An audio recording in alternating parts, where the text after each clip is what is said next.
Hey, this is Kezz Bracey for Tuts Plus. In this tutorial, I'm going to show you how to use Affinity's awesome new isometric design tools, and you're going to learn by making this little office desk with a glass top and a computer on top of it. So let's go ahead and jump in.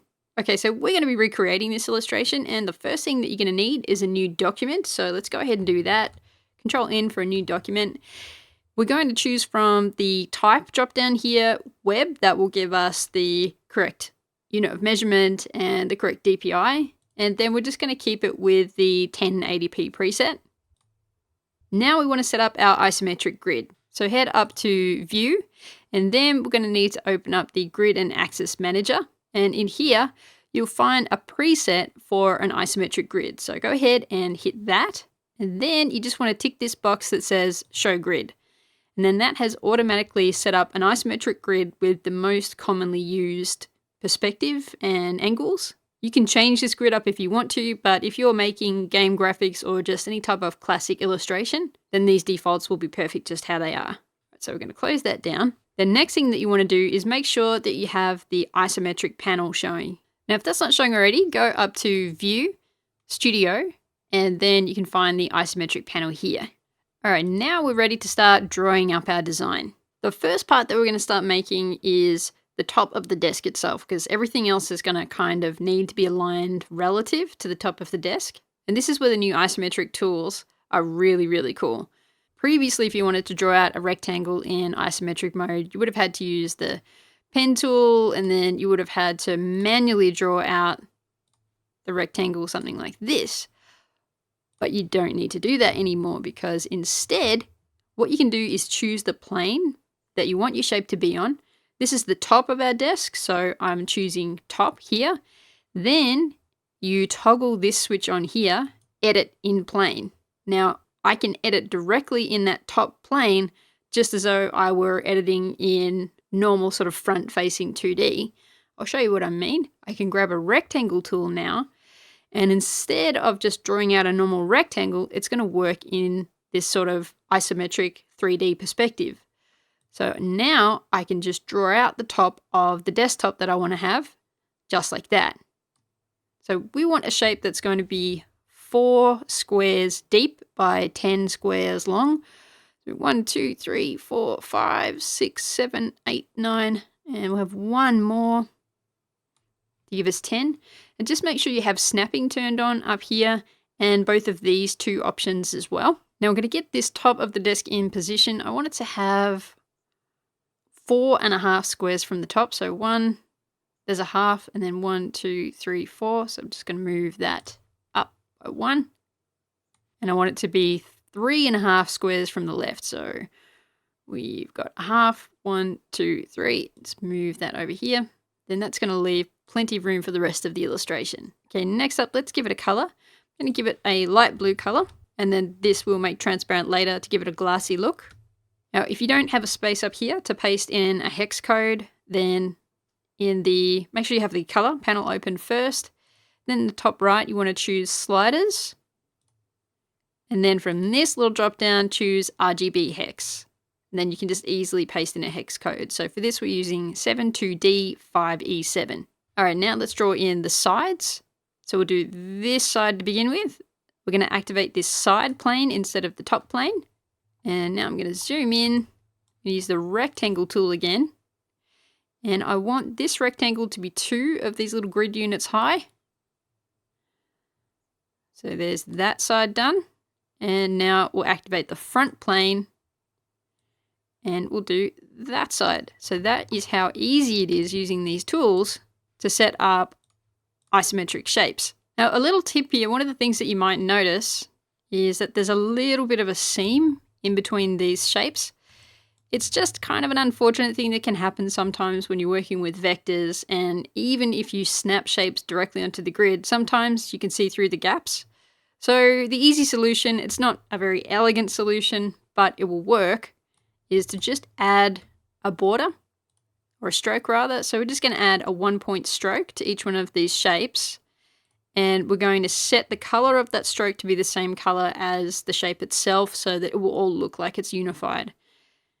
The way that I find is quickest to do this is to come up here to the color box, select the stroke color. Then I click and drag on the color picker and I just select the color from the actual main color display itself right here. That then puts that color into this little eyedropper here, and then I can click it and it sets the stroke color to be the same as the fill color. And now I'll just hit escape to deselect. Now we can no longer see any seams between the shapes. Now let's change up the opacity on these shapes. That'll give it that glassy look and it will help us differentiate the sides. I'm going to set the top shape to have an opacity of 35%. On the right side, we're going to go with 55%. And on this side, we're going to go with 65%. Okay, so now we're starting to get a 3D look already, and we'll add some sort of shimmering effects a little bit later after we've done more blocking out of the overall illustration. The next thing we're going to do is start working with layers in here so we can keep all the different components of our illustration separate. It'll make it easier to move things around independently of each other. So I'm going to make a new layer, and I'm going to call it desktop. And then I'm going to put all 3 of these shapes inside it. Keep them nice and contained. From here, let's set up another layer so that we can create the legs of the desk. So we'll just call it desk legs. Move this down below the desktop. And then we're going to start making our leg shapes. So I'm going to count down 1, 2, 3 of these major grid squares here. Diamonds, technically, I suppose you might say. And I want the table legs to start here and then run up and connect to the underside of the table here. So I'm going to grab my rectangle tool again, and I'm about to change the plane that we're working on. So you probably want to start looking at the spot where you want to start your shape so that you recognize where it is after the grid changes. Sometimes that can throw you off a little bit. So I'm going to change to the front plane. So this is still the spot that we're working with. And then I'm going to draw out a rectangle, and I'm going to bring it up to a position that is 2 squares up from the corner of the table. And then we're going to change up the color. We want both the stroke and the fill to be a gray color so that they look like metal. So that's going to be A8, A8, A8 on both of those. And we'll scroll out, and now we're actually going to use a little trick to do the other side of the leg. We're going to duplicate this shape with Control J. And now what I can do is activate this other plane here and then just press the button Fit to Plane. So that then converts this shape so that it works in the other plane. And it saves you from drawing that shape out manually again. This time we want to have a slightly lighter gray. So we're going to set that color to CA, CA, CA. Again on both the stroke and the fill. All right, now we need to put a top on this leg. So we're going to choose the top plane, grab the rectangle again, and we're just going to draw out a top here. Just make sure that that's snapped onto the grid. We want this to be lighter again because we're assuming that light is coming from above, so the top surface is going to be the lightest of all 3. So we'll change this one to E4, E4, E4.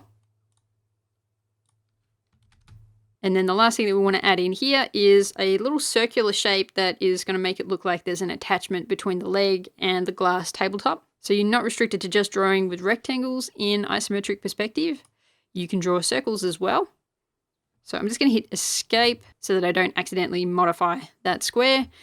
And now I'm just going to draw out a circle here. I'm going to make this a darkish gray. We're going to go with A3, A3, A3. Once again, we're going to use the same color on the border. And that's actually a little bit large. We want this to be smaller than the top of the leg. So I'm going to hold down Shift to lock the aspect ratio of this shape. And I'm also going to hold down Control so that when I resize this shape, it remains centered where it is. So Shift and Control. And let's just bring this down a little bit. Now I want to make it look like this shape has some height, that it's not just a flat disc. So I'm going to duplicate the shape. And then I'm just going to hit the up arrow just once, should probably do it. And then I'm going to lighten the color of this shape to C1, C1, C1. And now if I hit Control 0, we'll zoom out to fit the whole illustration in our window. And now that's looking like a pretty cool table leg.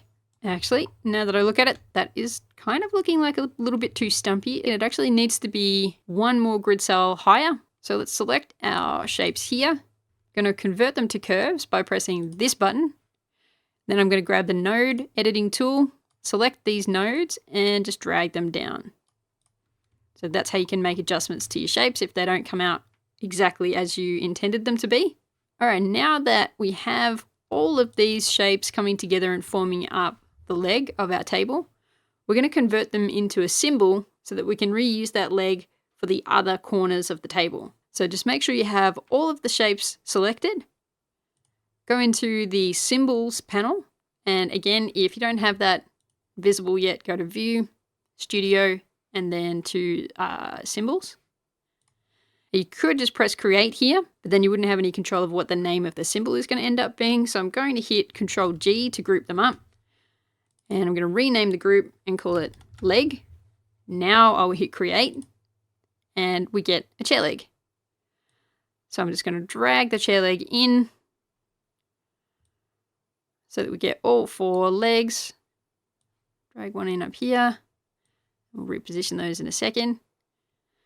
Making sure they're all in the desk leg layer. So let's zoom in. And in all cases, we want it to be 2 grid squares from the corner.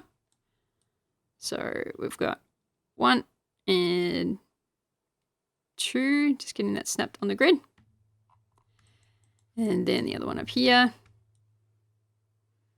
2 grid cells from the corner. And then finally, 1, 2 grid cells from the corner. All right, so that's the legs part done. Now let's start putting together the monitor, the keyboard, and the mouse that are going to be on the top of our desk here. And before we actually get to making those things, there's another step that we're going to take. Sometimes because of the funny perspective and, it feeling a little bit unnatural because it's kind of a forced perspective, it can be hard to keep track of where the center of your object is. And even though we have an isometric grid, we don't have any isometric guides. So if I try to put a guide onto the page, it's still going to be in that normal 2D perspective. So we're going to create some artificial guides instead. So let's make a new layer. I'm going to call it guidelines.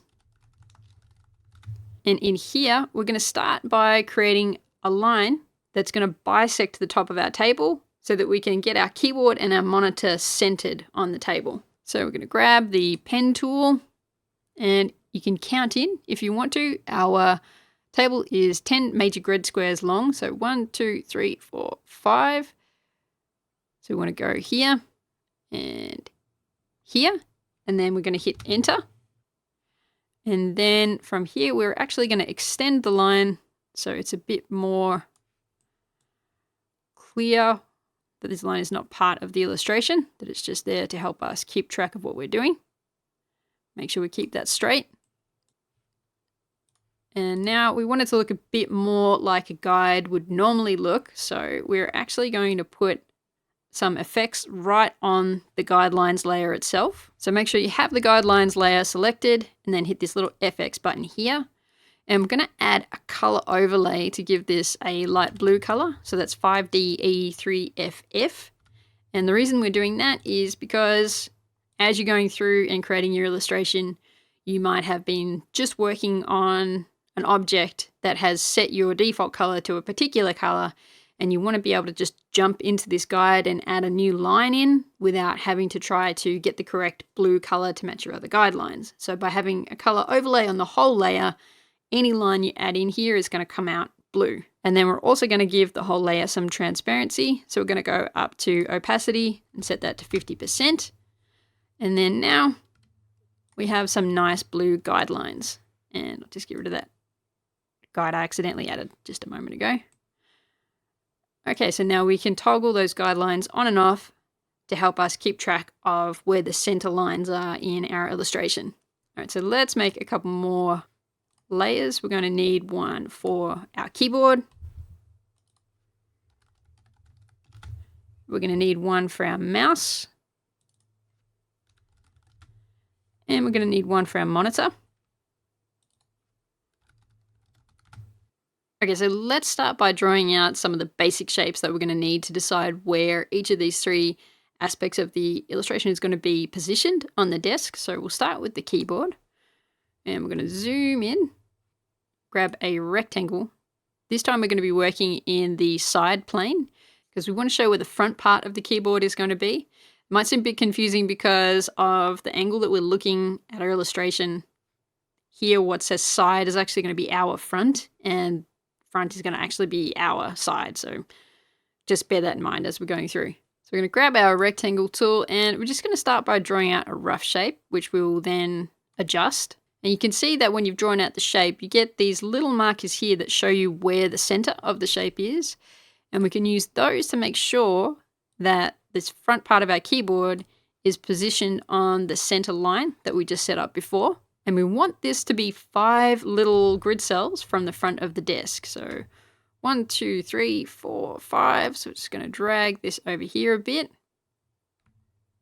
And then for its width, I want this side to be just 1 cell to the right of this heavier grid line here. So I'm going to start dragging, but then hold Control to keep things centered, and then snap that to this line here.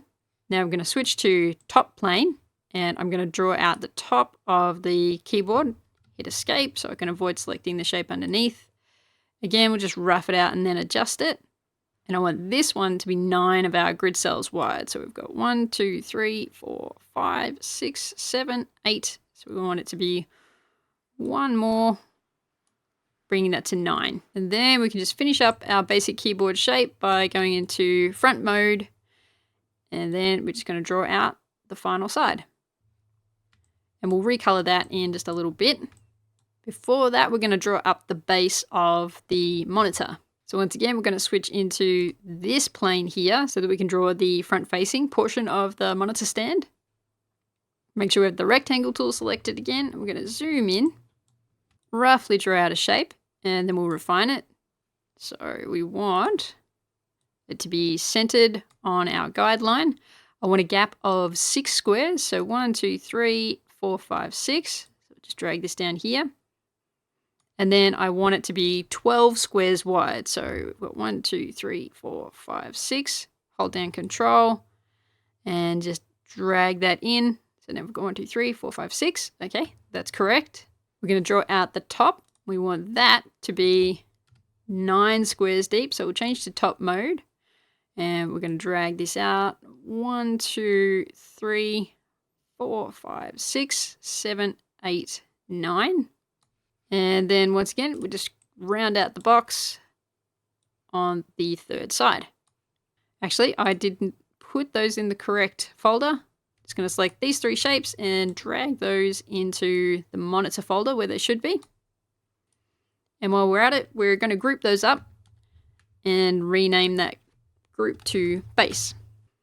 And then our final sort of primitive shape that we need to establish here is going to be the mouse mat that we will sit the mouse on top of. We'll draw the mouse up a little bit later.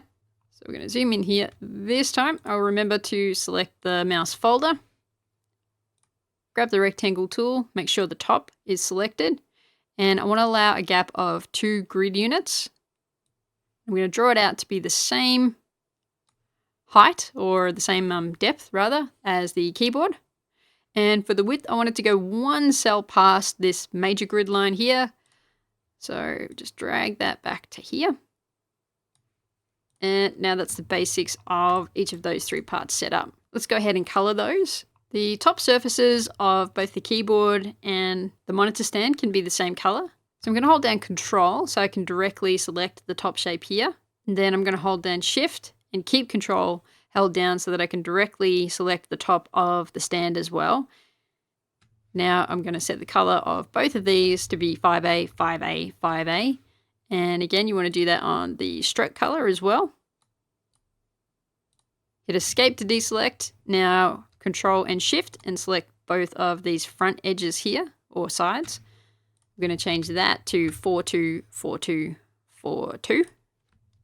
Escape, Control, Shift, click, click. And for this side, we're going to go with 3-5, 3-5, 3-5. And then for the mouse mat, we'll go with 4C, 4C, 4C. All right, so that's those basic elements added into the illustration. All right, next up, let's start building out the monitor. So we're going to start by setting up ourselves a 16:9 screen. This is where we're going to see another cool thing that we have access to in the new isometric tools in Affinity.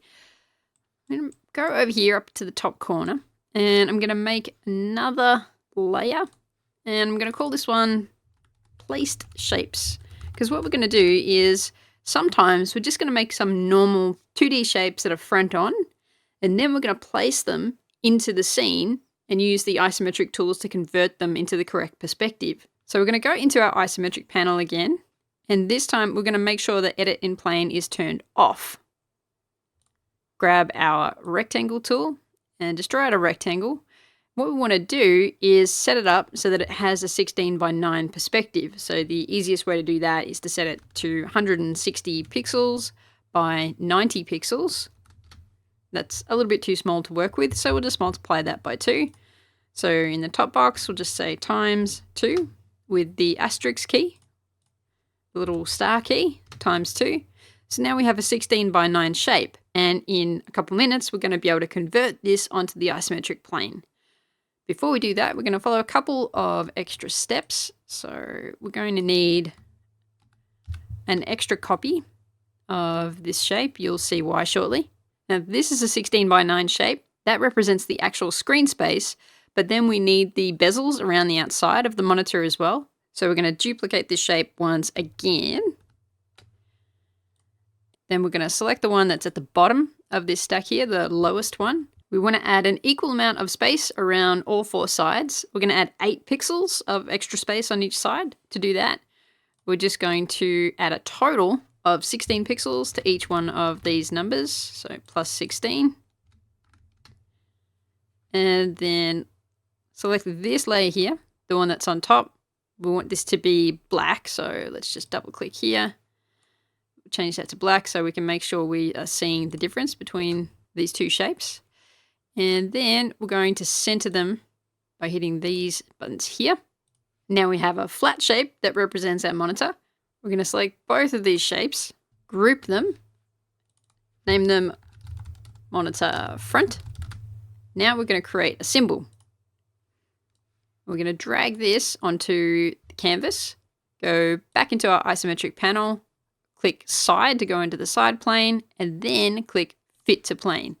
So now we've got a monitor that's a 16:9 ratio, but we've been able to take a shortcut to get that 16:9 ratio into an isometric perspective without doing any sort of complex calculations at all. And if we make any changes to our original over here, let's say we change the color of the screen portion, then it affects both of these at the same time. Okay, so now that we've got the front of our monitor in place and in an isometric perspective, we're going to need to position it correctly on the grid. And to do that, we need to set up a couple more guidelines like we did earlier. What we want to do is figure out where the center line of our monitor base is. Then we're going to also add a vertical line that will help us position our monitor on its left to right axis. So first up, let's switch into top mode. Now this center line that we have here, this only shows us the center of the desk of this level. But if we go higher, then we need to move the position of the center line. So this needs to actually work kind of like a staircase. So this is the center up to here. Then it needs to go up one level. And then like a staircase, the center line, when it's up a little higher, is going to be here. So let's grab our pencil. And now we're going to draw a line here. So just draw out 2 points and then hit enter. Now that shows us what the center line is of this object from left to right. And we want our monitor, the front of our monitor, to line up with the position that's 4 squares in from the front of this base. So grab our pencil again, 1, 2, 3, 4, and then we just need to draw a line from here straight up. Hit enter again. Now let's zoom out a little bit so that we can make this taller. Grab the node tool. I'm just going to drag this up higher. You can hold down shift to lock it to the same vertical axis. And now we have 2 axes that we can use to line up our monitor. So let's grab our monitor and we want it to come down here. We want it to be one line from the edge of the desk. So then we've got this nice sort of balanced look. One line of blue here behind the stand, one line of empty space, and then our monitor. And we know that we need the center of our monitor to line up with this vertical axis that we just set up a guide for. So we'll just drag this up until this little handle in the bottom of our screen lines up with the guide that we just set up. All right, so now the front part is all done. Let's draw in the sides and the top. Let's zoom in here.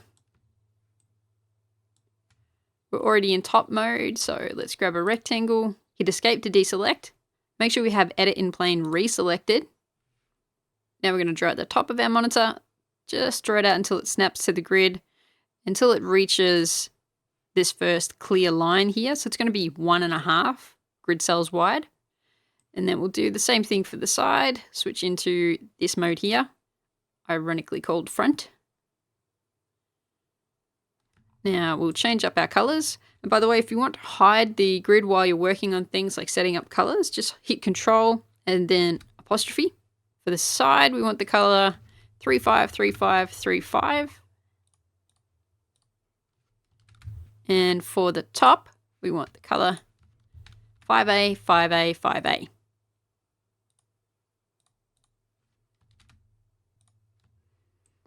All right, so that's coming along really well. Now let's draw in the stand part.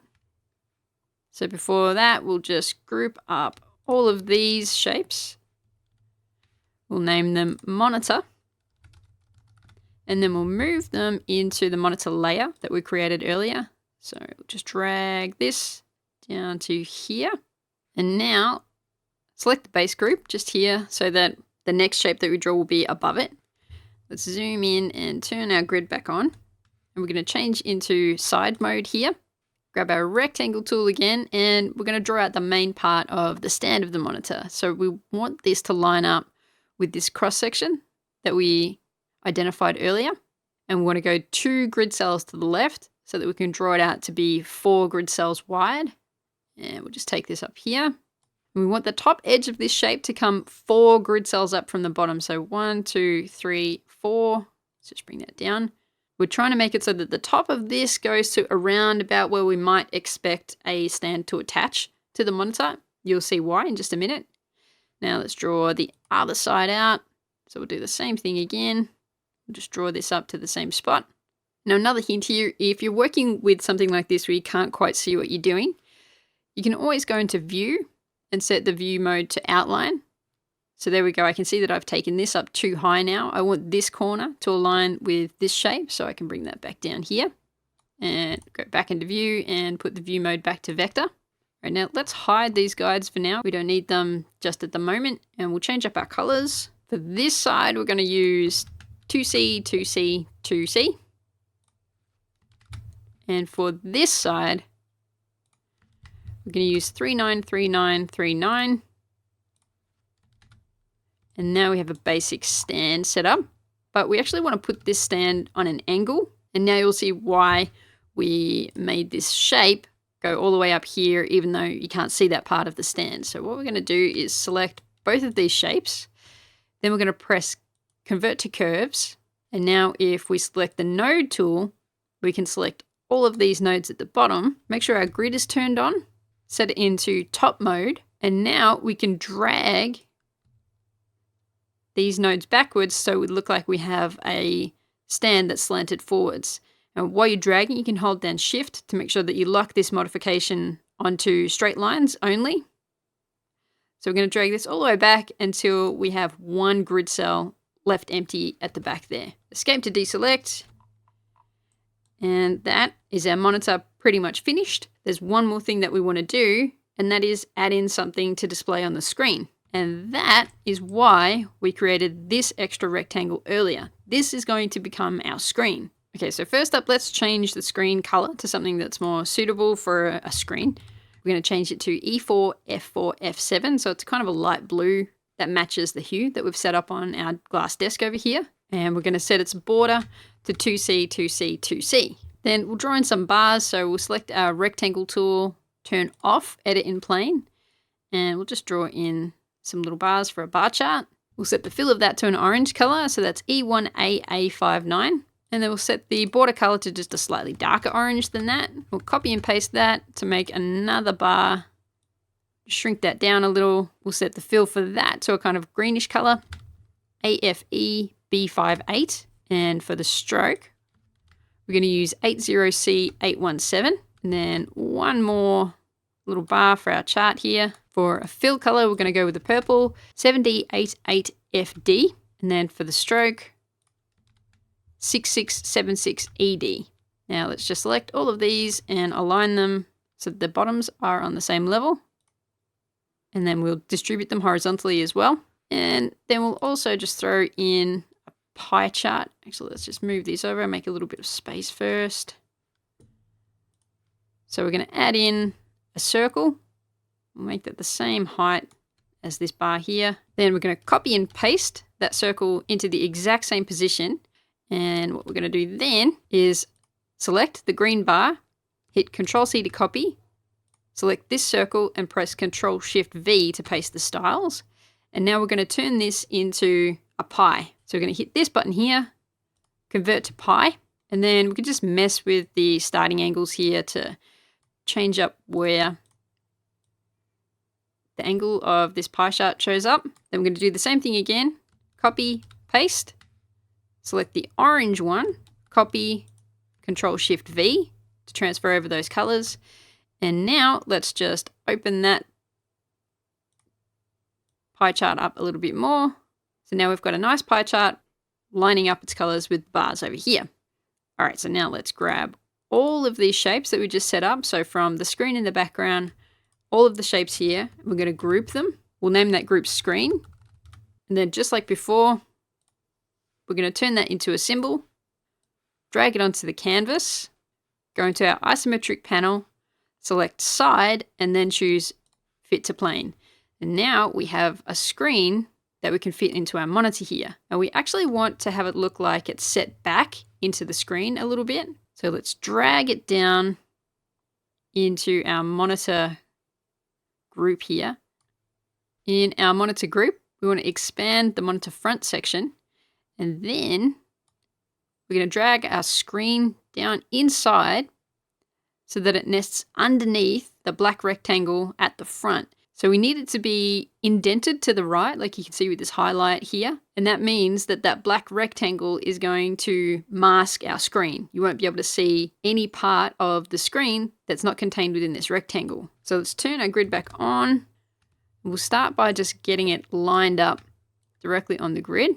And now we're going to hit the up arrow twice, the right arrow twice, and that will make it look like the screen is inset into the monitor. So I'm going to hit Control-0 so we can see everything, hit Escape to deselect, hit Control-apostrophe to turn off the grid, and there we go. Now our monitor is finished and that's all looking pretty cool. If we want to make any adjustments, we can just go up to our pie chart. So let's say we want these to all be a little bit thinner, then we can change their width in here, and that's all going to update over here in real time, and we don't have to worry about reassessing how the isometric angles need to work. Okay, for the next step, we're going to add some keys onto our keyboard, and we're also going to change this shape up so that instead of it just being kind of a slab, it angles down at the front. And again, because in isometric it can be difficult to try to calculate angles that are outside your basic three planes, we're going to create the keys over with our other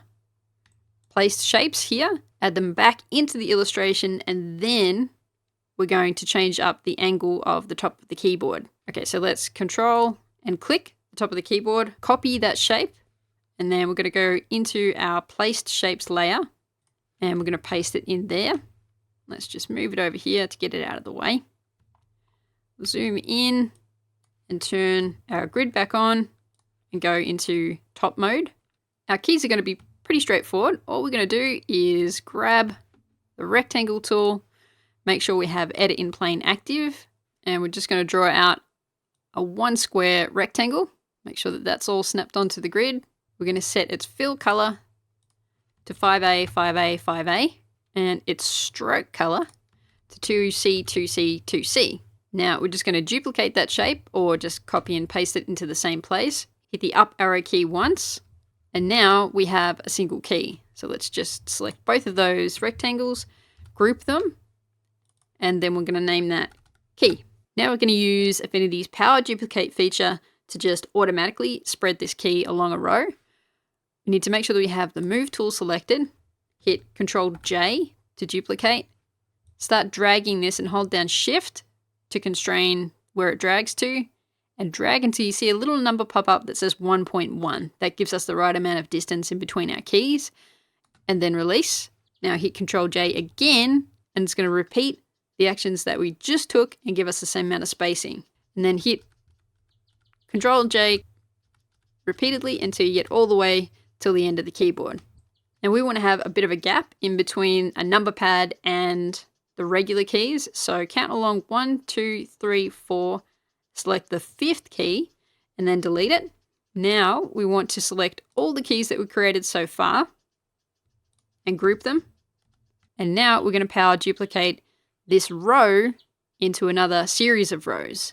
So again, Ctrl J to duplicate, start dragging, hit Shift to constrain, drag until you see 1.1 show up down the bottom right there, and then hit Ctrl J again and again. Now we have 4 groups here, 1 for each row. Select all of them, group them, name it keys. And now we can change up the alignment so that this fits a little bit better on the keyboard. We basically want to get it roughly centered. So we'll grab it, hold down Shift and move it.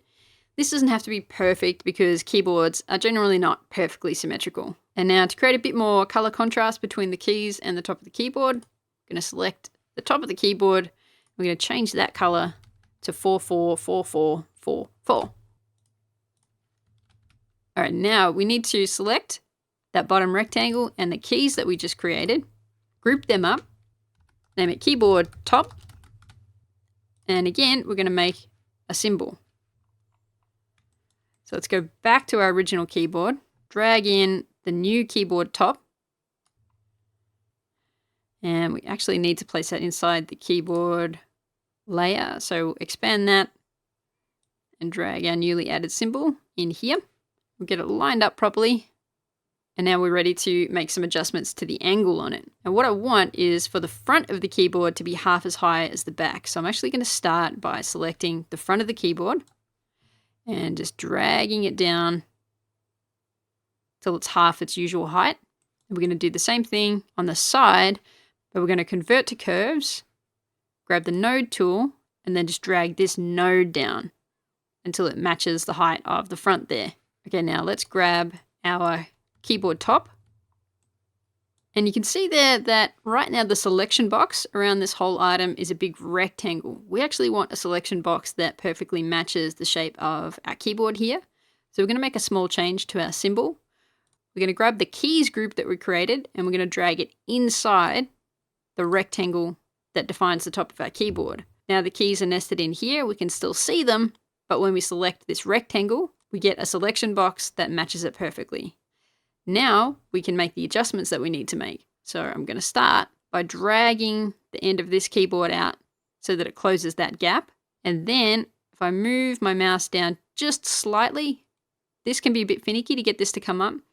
But if I put it just near this handle, you can see that I have a little icon with 2 arrows pointing in opposite direction. And this lets me skew. So now I can skew this shape over to the right, so that it fits with the changes that we made to the side just before. So now the only thing we have left is poking out here the old top of the keyboard. So let's turn off that rectangle. And now we have our slanted down keyboard with the keys pointing on the correct angles. Now we just need to update our colors. We started just giving them the same colors as the base of the monitor up here. So let's just adjust that. The front can have the color 353535 and the side can have the color 2F, 2F, 2F. All right, so now both our monitor and our keyboard are all done. Now let's go through and create the mouse. So let's zoom in on our mouse mat, turn our grid back on, and we're going to start by just drawing out the basic size and shape of our mouse. So let's make sure we're inside the mouse layer. Grab our rectangle tool, edit in plane in top mode, and we want it to be 4 grid cells in from the sides and 2 from the edges. So out to 4 on each side, and then 2 from the edges. Now let's round the corners. We don't have many perfectly square mice, and we'll round it to about, say, about 37%. And we're going to set its color to 7F, 7F, 7F. Now let's duplicate that shape, and we're going to hit the up arrow key twice. So that will make it look like there's kind of a flat section at the bottom of the mouse. And we'll give this shape the color A2, A2, A2. Now we're going to draw out another rectangle, and this one is going to form the curved part of the top of the mouse. So again, making sure that we have the rectangle in top mode, editing in the plane. Scrolling a little bit for this. And we're going to draw out a shape here to around about there-ish. We're going to set its color to E6, E6, E6. And now we're going to convert it to curves. And what we're going to do is drag up these corners to make the kind of shape that we would expect to see on a mouse. So this is pretty much just messing around with the shape until it seems like it's about right. You'll have to probably reposition the corners a little bit. We're just going to drag this curve out here, trying to make everything line up. Bring this up to the front a little. We'll bend this curve out. So just keep messing around with that until you get a shape that looks familiar to you like a mouse. Now you can mess around with this for a while and fine tune it, but that will be enough for the time being. So that's our mouse. And then actually, before we finish up in this area, let's round out the corners of the mouse mat as well. So we'll change the corner up here to round, and then we're going to change the amount of rounding to about 15%. And we are very close to being done. The only thing left to do is to add some kind of shimmers across the top of this glass to make it clearer that that's what we're trying to portray, that we're trying to show this is glass. So let's select the top shape of the glass, hold down Control and click on it. And then we want to go down into the correct layer in here. And once more, the rectangle with top and edit in plane selected. And we're going to draw out a rectangle like this. Make sure it snaps to the edge. Give it a color of 72D5E7. And then we're going to set its opacity to 11%. And a quick tip, if you want to see what you're working on without deselecting anything, but without having these borders around obscuring things, just hold down the space bar as though you are going to drag the image around, and that will hide that for you. Okay, now what we need to do now is skew this shape so that it looks like it's on an angle. Again, that can be a bit finicky. We'll just make this one a bit thinner. And then we're just going to add a couple of these shimmers across the tabletop.